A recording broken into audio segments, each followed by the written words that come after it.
Welcome to Malcolm Presents. Actually, it's welcome to Malcolm and We on malcolmpresents.com, exclusively on malcolmpresents.com. And we are a uh, streaming platform heard round the world and beyond. And I'm Malcolm Berman, your co-host, and with Jana Larson. And Jana, introduce our guest today. Yes. Today we have Mitzy Clementina, and she is an initiated medicine carrier of her Andean tradition, focusing on ancestral practices and cosmovision for healing and reconnecting with our true selves. She holds a degree in organizational behavior and management and co founded Humanize, a platform that uses data for social change. Additionally, she works with mission based organizations supporting ancestral communities in Latin America to secure legal rights and protect land. She participated as a panelist for two events in We the World's recent 20th anniversary celebration of 11 Days of Global Unity, and she is a popular guest on a great many platforms engaged in making the world a better place for all. Mitzi is a very prolific speaker, and we are lucky to have her here today. Welcome to Malcolm and We. Mitzi, take it away. Mitzi, you're on. Thank you. Thank you so much for having me. I'm very excited to be here, to chatting with you both. What a great platform that you guys have to be able to talk about the different work of activism. I think if there's one thing that I've realized over the years is that there is a lot of activists out there who are doing really important work whose names are never ever mentioned because they're signing NDAs and they're not allowed to talk about it, or some things are just genuinely so sensitive that, their hard work never and their names never see the light of day. So, in this podcast, just by my presence, I want to honor all of those unspoken heroes that are doing just such amazing work out there as it relates to Indigenous activism, which is something that I've also been weaving into my practice, Kaipacha. Yeah, if you go to some of our past shows, you'll see a lot of people are working with in that same area you are, especially with the indigenous people that we had on a few weeks ago, who he's dealing with indigenous tribes, the Apache in Arizona. Wonderful. Yeah, I love it. And I love getting connected with all sorts of people. I did happen to notice you had a few speakers that I've already worked with. So, yeah, But it's there's a lot of crossover. absolutely, But absolutely. I'm interested in what I have is the ancient spiritual practices for the modern mind, because I believe in sort of similar type of things, but I'd like to hear what you're talking about and what the spiritual practices are for the modern mind. Yeah, What do you do yeah. with that? Yeah, totally. I think, so much, my views obviously are colored by my own life experience. I I am a dual citizen between here and Bolivia, and that's my blood lineage. My ancestral roots are Quechua and Aymara from my father's side. But I was born here in the US. I had the benefit of growing up in the education system here and benefiting from a lot of things. But also I think that there was a certain sense of maybe missing out on some of the ancestral traditions that belong to my blood lineage and that are still practiced today in other places around the world. I always find it interesting, and I'm going to start with this story to really begin to highlight the value of spiritual practices. But I always find it interesting how so many people travel to Peru and Bolivia and other, countries that, are impoverished to a certain degree, but they're coming there for medicine, right?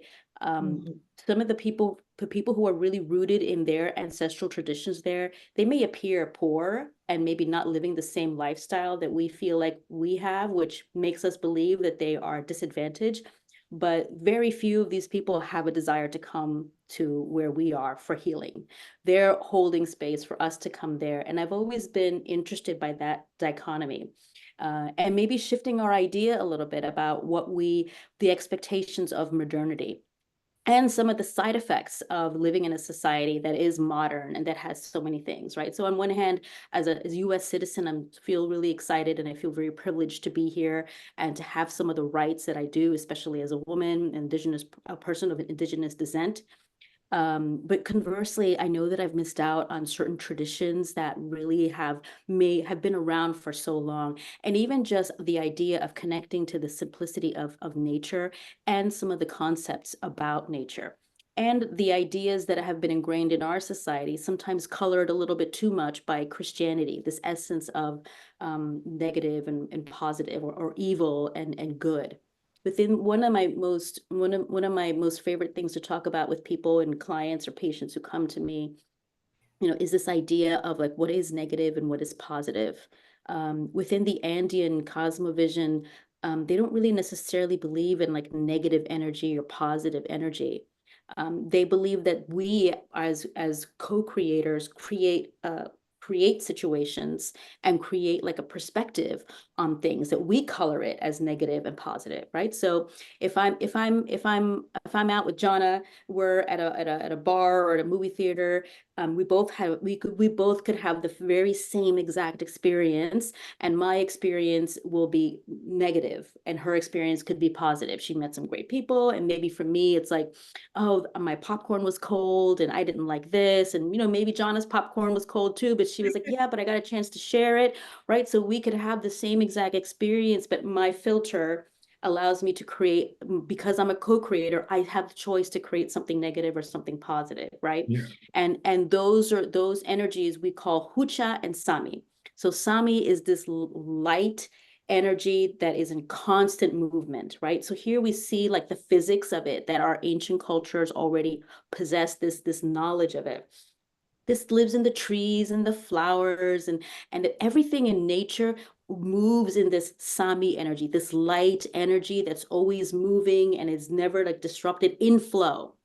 Mm. But Well, it's but like a who Torah, and it's always Yeah, unconditioned and always everything. always in natural flow with where it's meant to be, right? It's not disrupted, right? right. But I was, yeah. hucha is like when we resist this energy, right? So the flow is here but we've stopped it, right? So and so from a narrative perspective, I could say hucha being like things are going great, having a good time with Jana at the movie theater, my popcorn was cold and my whole experience has been ruined, right? So there's like that resistance Right. that only I as a co-creator can define something and experience. And as I define something positive or negative, then I've already created an association to it, right?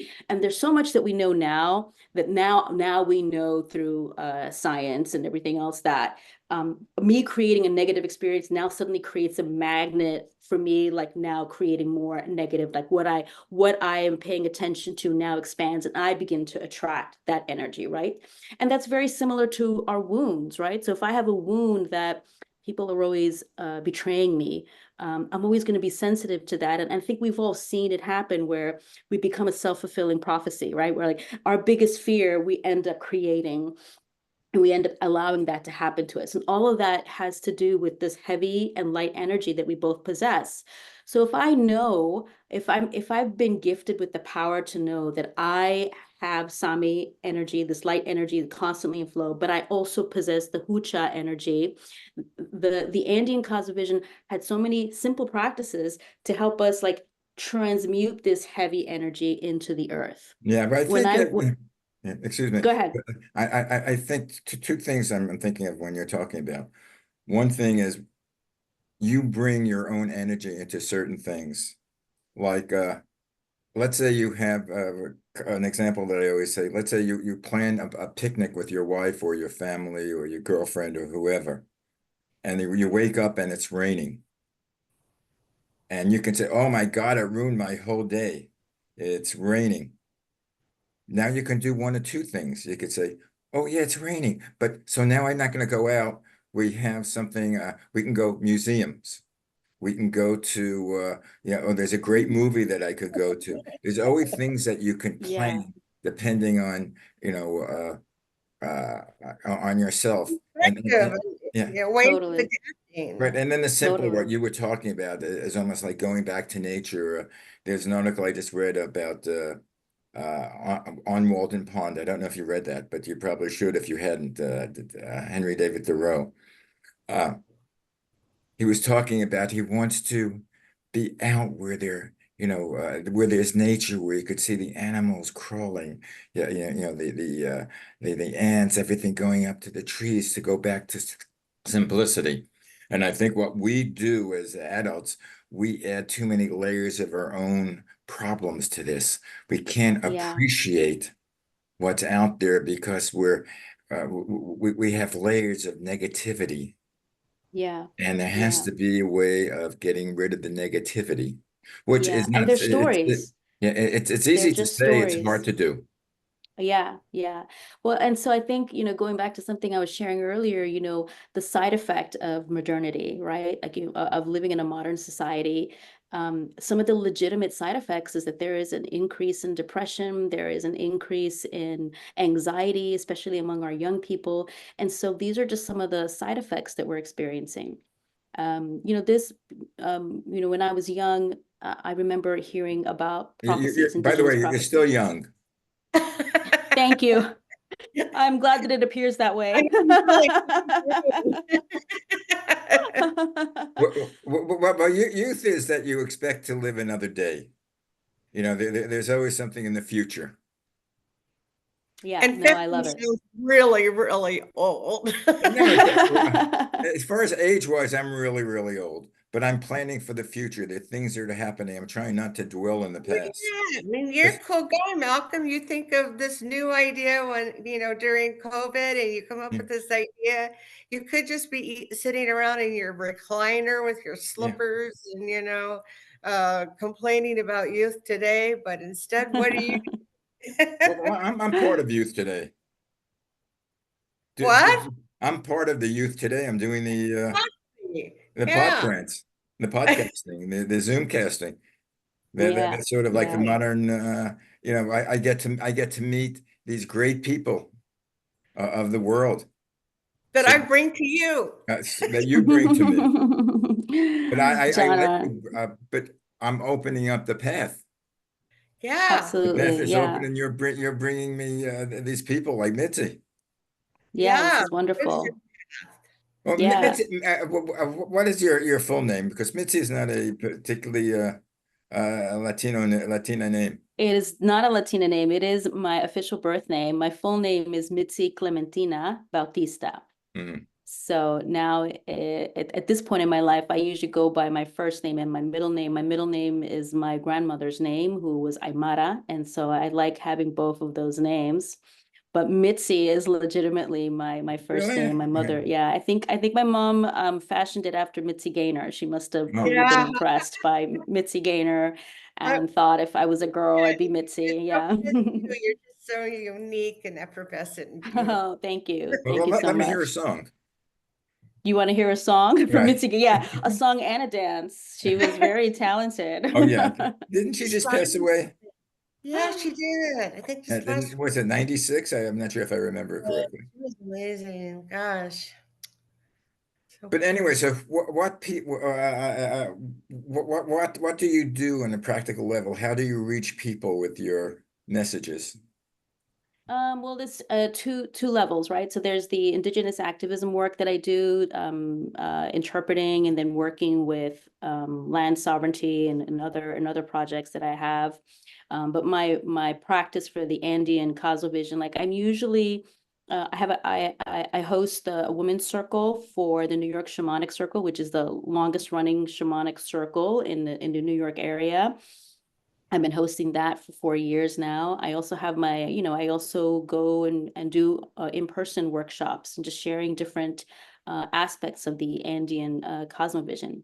But all of it is just related to like tools to help us to really reclaim our sense of spiritual identity. I think that so many people feel robbed of their spiritual identity. And I think once people begin to open up to the question of what is my spiritual identity, things begin to flourish again with the idea that like what we pay attention to begins to expand. And I think I'm preaching to the choir here when I say that truly in this human experience, like we're connected to so much. And when we begin to open up our idea to that, or our sense of self to that, things become so expansive. And really, truly, that's the path to unity. That's the path for all of us to really begin to open up. And it doesn't have to be one specific way, you know. I interact with so many different indigenous communities, and where we're just chatting about, like, wow, like, how do you see the medicine wheel?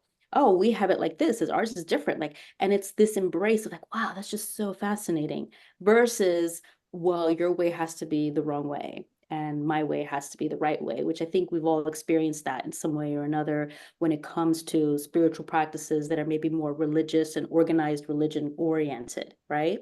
Um, these are the tools, I think that these are the tools that I believe that are so critical to our human species. And I don't necessarily bring in an ideology. You know, I always ask people what their ancestry is. I always encourage them to experience, you know, what their ancestors were, to see if there's something there moving for them. But I really am about encouraging people to really participate in that spiritual curiosity, because we as a human species, we really need to move together in a sense of unity, but we're not there yet. But before we can do that as a collective, like, we really need to have a stronger sense of who we are and ourself, right? Like, we need to be right with ourselves and know how we're standing, get a better sense of our spiritual unity before we can decide to work together to move forward. So Yeah, the I think I feel, at least for me personally, what I feel best is when I can get back to simplicity.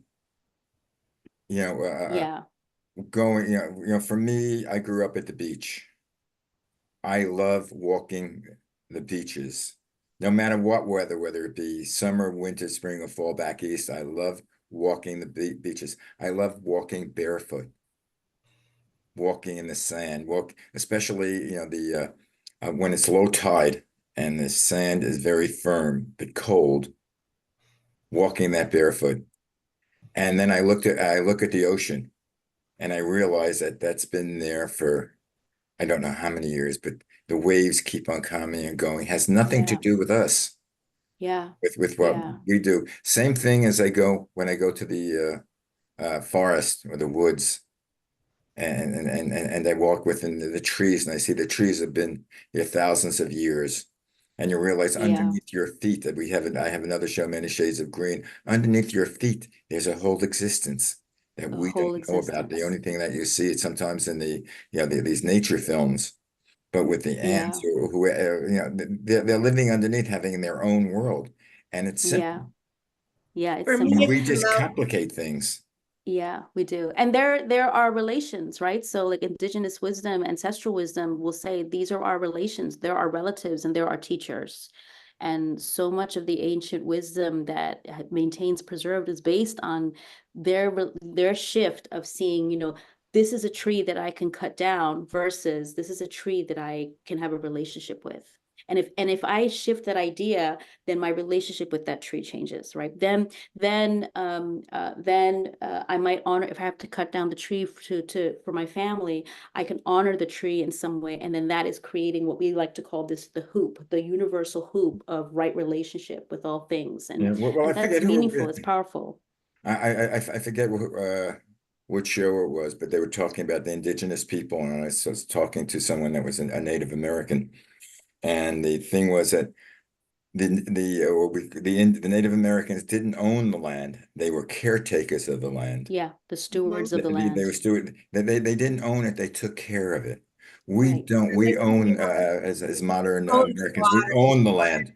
yeah, that just And we was do with what we want. We cut down the trees. We Right. don't preserve the nature of things. Right. with Yeah. West I, Mansion. Totally. It's a bit, but the relationship is very different. And just that shift in relationship changes so much, because if I feel entitled to taking things because I don't see it as a living thing, then I'm a taker, I'm a consumer. Right. But, you know, from the ancestral and indigenous communities, as you're saying, where they feel like they're the stewards of it, then there's Right. permission that I can ask. Right.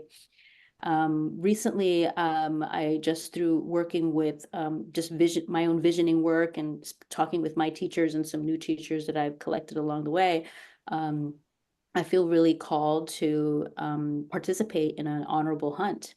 And it's a very big process where, I begin with learning, continuing my practice of learning archery, which I've been very fascinated by.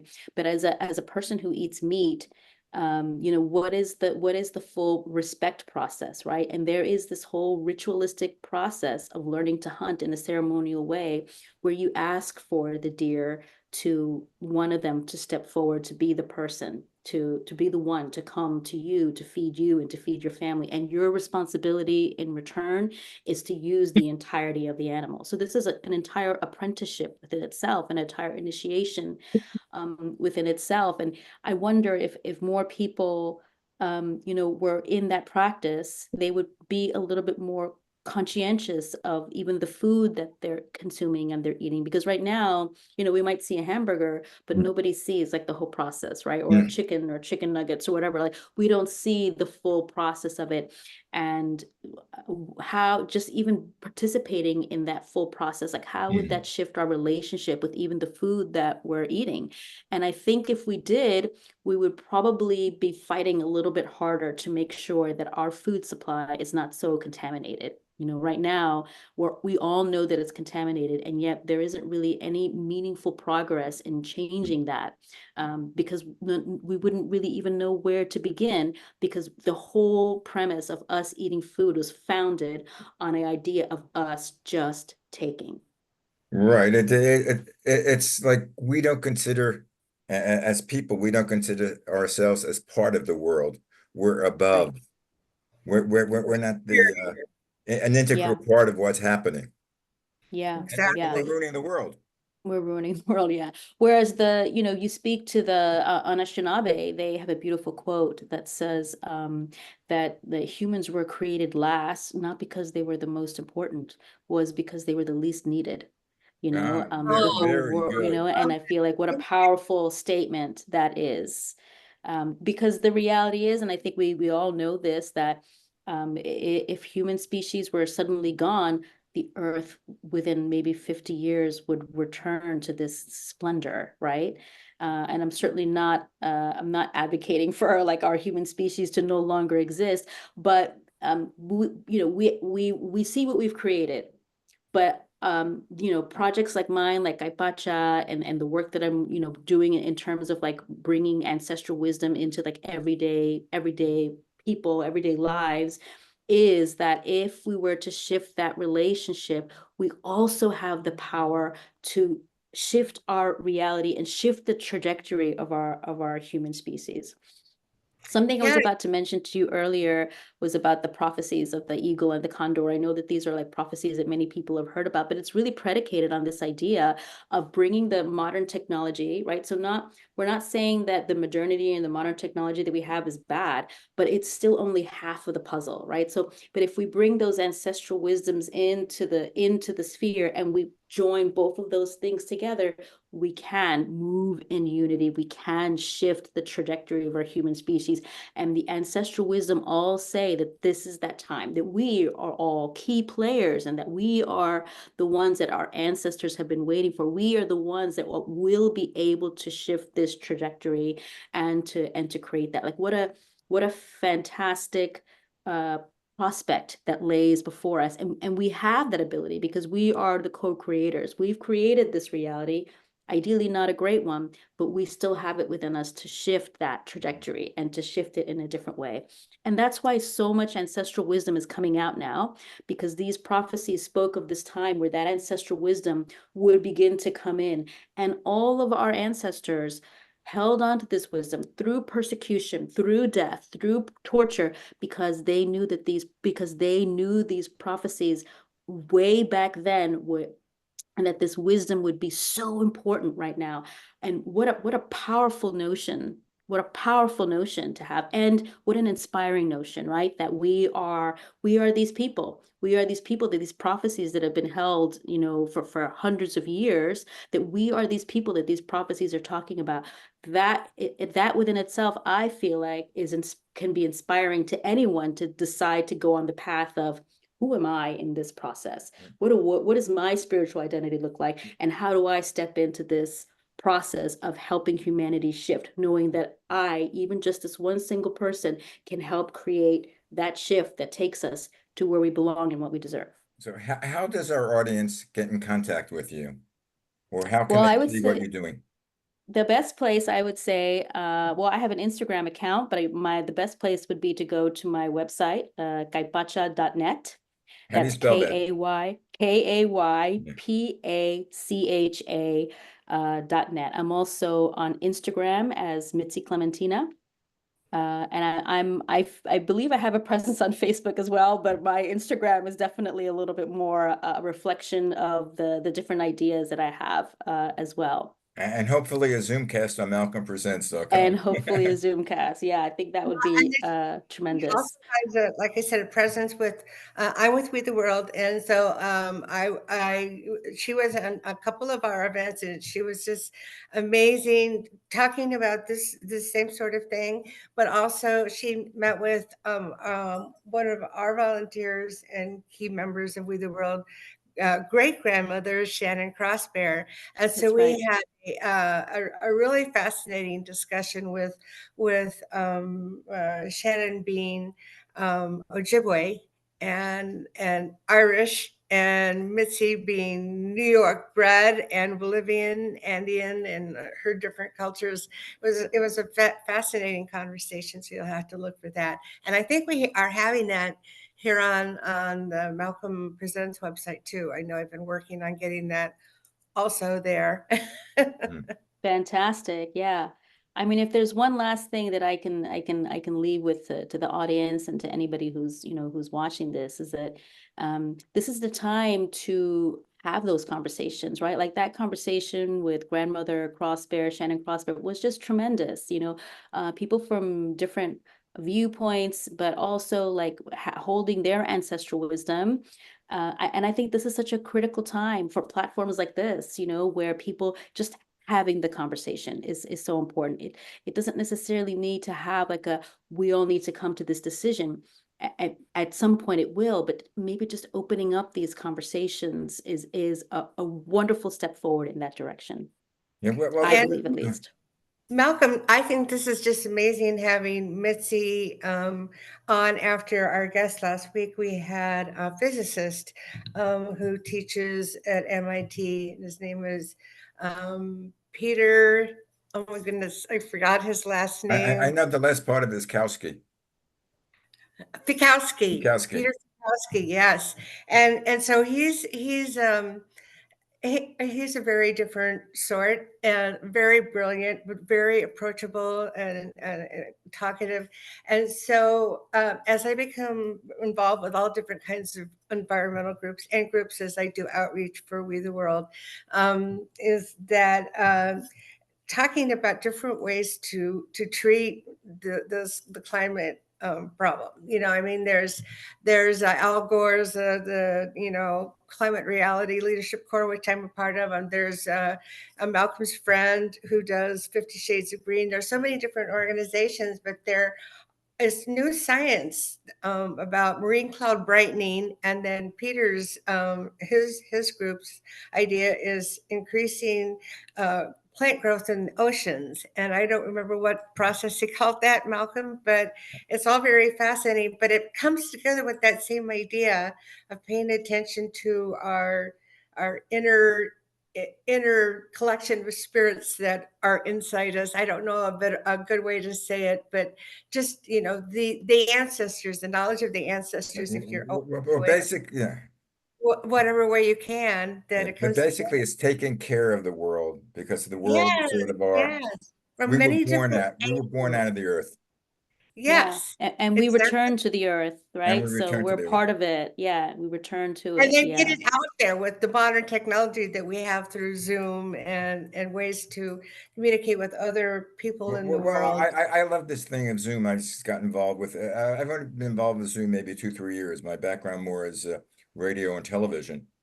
But that becomes complicated. Radio and television, you have to have studios, you have to have, multi-billion-dollar organizations that put you on. With the Fiber Zoom, optics. yeah, well, with the Zoom, we're Oh, just that- here.